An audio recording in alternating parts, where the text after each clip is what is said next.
Hello everybody, Logan here with a very special review. So this is Starling Dolly from Spirit Halloween. This was a item from 2023. So in this context last year, which someone could be watching this like 2-3 years later down the road, who knows.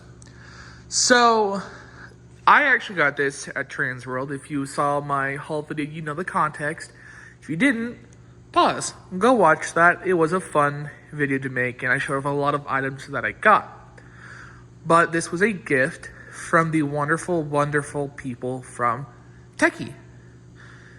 I had been helping them out with a bunch of stuff throughout the season, and this was their way of showing their gratitude, which I am extremely grateful, not only to have been able to receive an item that, dude, like this was one of my favorite props in theirs last year, but also I'm really grateful to have that kind of relationship with a company that I have always appreciated growing up. It's nice, Tekky has been a company that I've stuck with for years. One of my first animatronics was actually Tekky. I say one of because it's actually a tie between Rising from the Grave Cool and Grim Graven Angel. I ordered them together and they came together. So, and I've been exposed to Tekky at a really young age. So it's cool to now have this kind of relationship with them and the wonderful and amazing people behind the company, to be able to talk to them and just have this nice, connection. Because, they're home haunters too, and, they're horror geeks, and they're a lot like us, and that's cool. It is cool to be able to talk to them like that. So this was a gift I received at Trans World.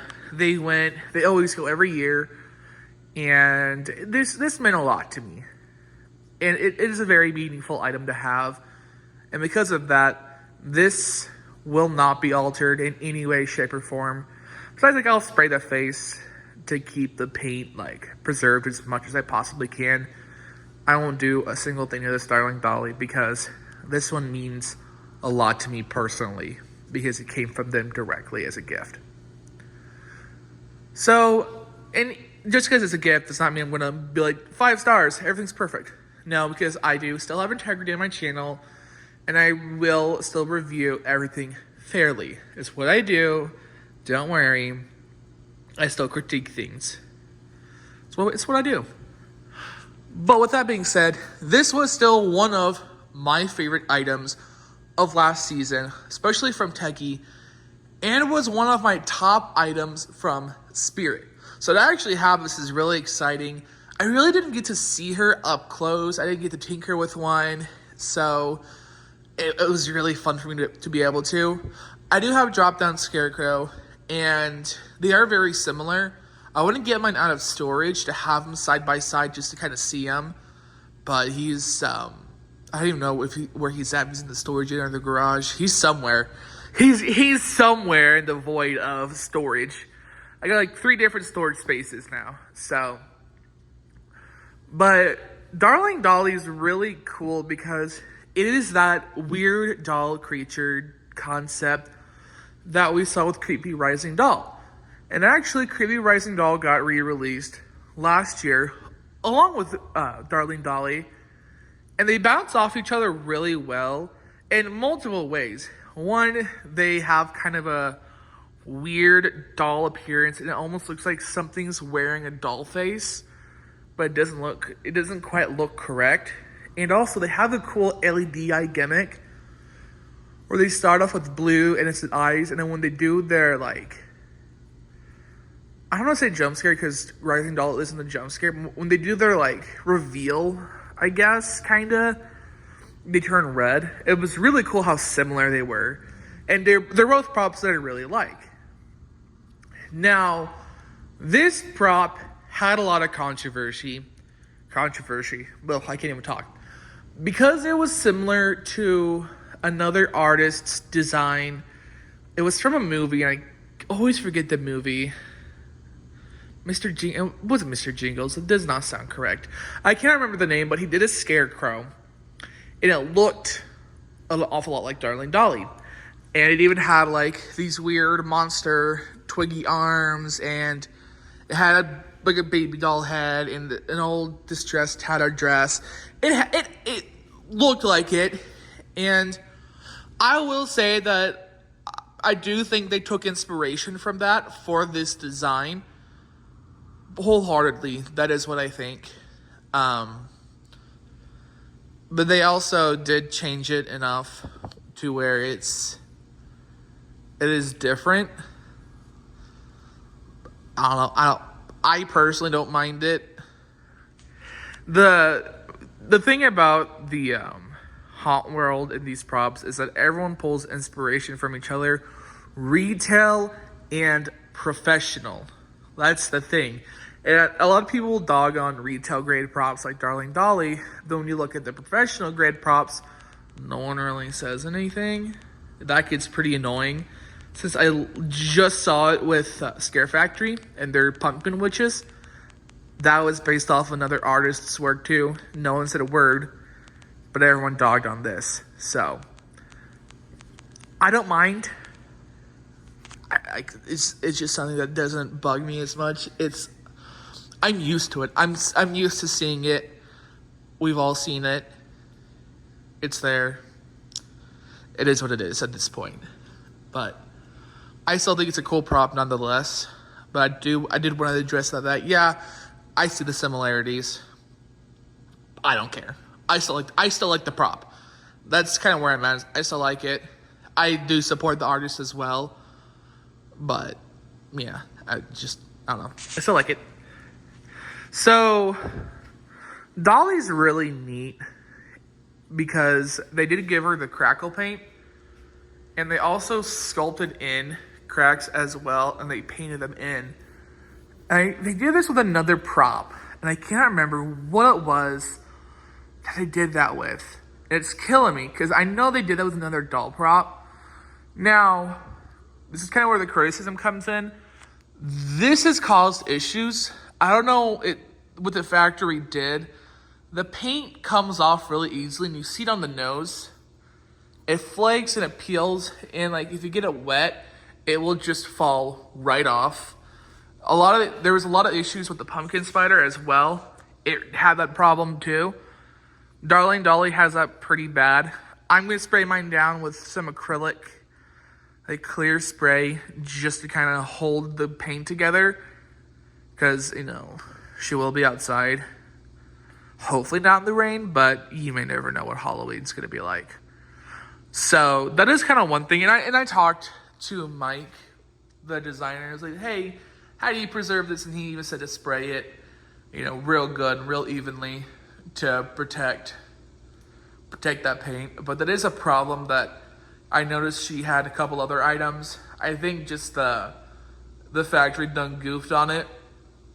It is what it is, but it is cool that they sculpted in some cracks. And I know they did this in another prop. It's bugging me. It's really bugging me because I cannot remember who it was that they did this with. But it's a technique I've seen them do before, where they'll sculpt this. They'll do this on another thing that had the crackle paint, and then they sculpt in the cracks and painted those in too. But it is really cool that they do that. It does add a little bit of consistency to them, which looks nice. And I love their crackled characters. Whatever paint their factory uses, it cracks really nice. And it's really noticeable too. I love it every time they use it. It's really cool. The clothing, there's really not a whole lot to say about it. I like this piece right here with the bow. I think that was a nice touch. And then this kind of shawl. And then the rest of the dress was kind of this, I don't want to say off-white because it's darker than an off-white. Kind of a cream color, maybe? Like not an egg white. I really don't know my colors that well. It's kind of a basic color, and then they stained the hell out of it. Now, what is nice is it's a pretty decent material. So I'm not worried about it, like, what's the word? Oh, I'm trying to get my wording together today. I'm not worried about it necessarily like dissolving or degrading. Is that the word? Maybe. I'm not worried about it just getting ruined. And I'm also glad they did not use that inflatable fabric they use in a lot of their cloaked characters. Say like Hellspawn, Mr. Dark, Harvester of Souls, characters like that. They actually went with a kind of a dress material. It actually feels more like a bed cover, which not complaining because it's still heavy. It's really not that transparent, and it gets the job done. The arms are nice. They are posable, but it's got a pretty thick wire, so it will hold its shape pretty well. Same with the fingers. One problem I have is I don't like that they glued some of the creepy cloth strips down onto the fingers. I just wasn't a fan of that. I kind of wish they would just let it, sit naturally, because I do want to pose the fingers a little more. But it is cool. It does look like kind of a woody texture. I really don't know what it's supposed to be. I want to say it's either supposed to be wood or like dirty bandages. One of the two. I'm going with wood, but either way, I think it looks cool. Again, I like the long, spindly fingers. She's very reminiscent to, again, Creepy Rising Doll. I compare the two because I like Creepy Rising Doll. I have her, and they are going to be together. So, which is a good thing, because Creepy Rising Doll, I had her on last year, and she got some good reactions. So, that tells me that this will get good reactions too. Her proportions are really kind of weird, but I like them too, especially in her neck. I don't know. This is weird to me, and it's not in a bad way. It's really creepy.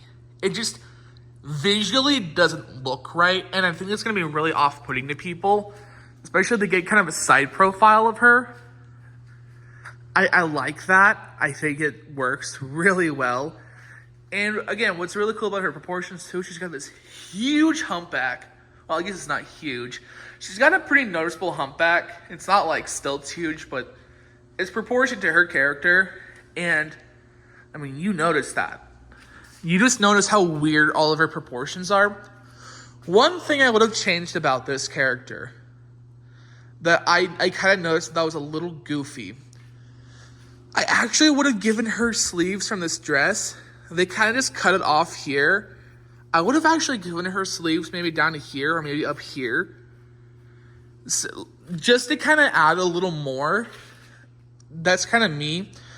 Maybe add some other material sticking out from the bottom of this dress. Cut it shorter around like the base. And then add like kind of like that meshy material. So it's sticking out. Or add it over. Kind of like what Twitching Banshee has. It just adds a little more visually to the clothing. That's what I would have done personally. And Factory obviously done goof and paint, so I really can't like knock on Tekky for that. That's a Factory issue, not a them issue. They always talk about how their Factory just does goofy shit like that, so I really can't just knock on them for that. Hair, I think, looks good. I don't know. Maybe what I would have done with the hair, and maybe this would have made it too obvious. And so she's got like this really pretty full head of hair. I actually wouldn't have given her full head of hair. I would have made it look kind of sparse, like she had lost a lot of hair. Make her look a lot dirty, a little more dirty and old. That's kind of my kind of interpretation, because her clothing's really old and worn. And, with dolls, they will start to lose their hair over time, especially if they're really played with. I would have done that with Darling Dolly. If you think about those dolls that have, like, the punched-in hair, too. They do props with punched-in hair. Punch in little just spots of hair, just randomly. That would be pretty effective. And get, like, long wisps of hair. That would be really cool. That would be, like, a really cool idea for, like, a future doll character, maybe. If you're doing, like, more monstrous, monstrous dolls. But I like the face. The face is perfect just as it is. It's innocent, but it has those like sunken in eyes. I like the sunken in eyes. A couple of my friends wish she had doll eyes. Don't listen to them. They're crazy. The just soulless eyes are perfect. I like that. Height-wise, gosh, it says she's 7 foot. I think she's a little taller than that, but maybe I'm just crazy. She just looks a little taller, but like I don't have like stilts or anything here to compare, because stilts is freaking massive, and he was like my prop comparison last year. I like kept him here for months so I could use him as a height comparison, and he's in storage now. I'm a little sad because he's my favorite. So let's plug her in. She's really simple. She has one audio track. It's giggling and screaming. One really weird thing about this prop, everyone's noticed it. I don't know what's up with this. In the trailer that Spirit released, she was teased with completely different audio. They teased her with Lunging Lily's audio. I don't know what that was about. I don't know if that was an audio mix-up or if the prototype had Lunging Lily's audio. Or if a prototype, kind of like Crouchy, you know how Crouchy had really high-pitched laughter? If that was kind of a thing with Darling Dolly, if she meant to have Lunging Lily's audio, because that's Tekky's audio. That was really weird. I noticed that. A lot of other people noticed that. I will say, however, the audio track they went with, much better. It's just giggling, and then she screams when she jumps or lurches down. I like this more. Also, forgot to mention, the build, super easy.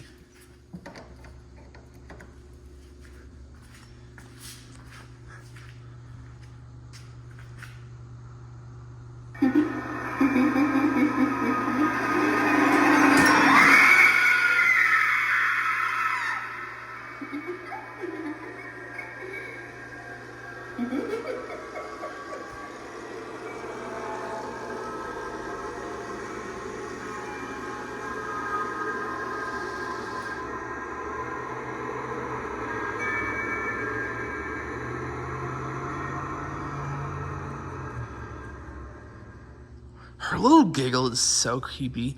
I have her at max volume, by the way. That scream is ear piercing. It is so fucking loud.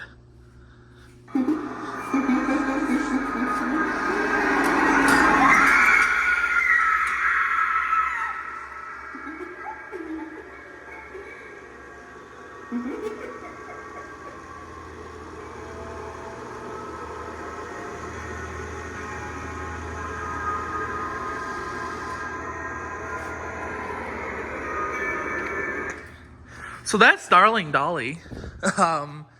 Really good prop. I think you're getting what you're bargaining for. If I remember correctly, she was $280. I think she's worth $280, honestly. A really good jump scare prop. If I can give you guys an idea of how to display her, put her up high. Yeah? Hear me out. I know, I'm sounding completely crazy. Obviously, make sure you have her weighed down properly so she doesn't like flop over and fall on top of your guests, because she does weigh a pretty fair amount. That will hurt. Put her up somewhere up high, but obviously where she can sense them. That is going to be scary, because it's going to look like she's going to about to topple on top of them, or she's going to like just lunge down on top of them. That will be terrifying. I don't have the space to do that. I used to have a hot tub. I would have put her on top of the hot tub. I don't got that anymore. A little salty about that. But think about that. That would be so scary, right? This is a really effective prop. Last year, Tekky really upped the ante on their jump scare characters. This was one of them. Her and Emmeline and Hellspawn were like my 3 tops for Spirit. I gotta get Emmeline still. But this thing is crazy. It's really creepy. I really wish they had Creepy Rising Doll to go with her. I think that would have boosted her sales, because it would have been like that type of thing where you had 2 doll props to go with each other. That would have definitely gone pretty well at Spirit. But we all know how they are. They don't think all the way. But anyway, it was a pretty long-winded review. I had a lot to cover and a lot to talk about. Overall, absolutely recommend Darling Dolly. Of course, you guys know me. I love my creepy doll props. They are like my favorites. And also, I think it's a prop with a lot of structural integrity. I think she's gonna last you quite a while. And I think she looks cool. I think it's a cool prop. I'm really excited to display her. I think she's gonna scare the crap out of kids. Absolutely. Anyway, I hope you guys enjoyed this video. Be sure to like, comment, while you're at it, subscribe. And I'll see you in the next one. Bye, guys.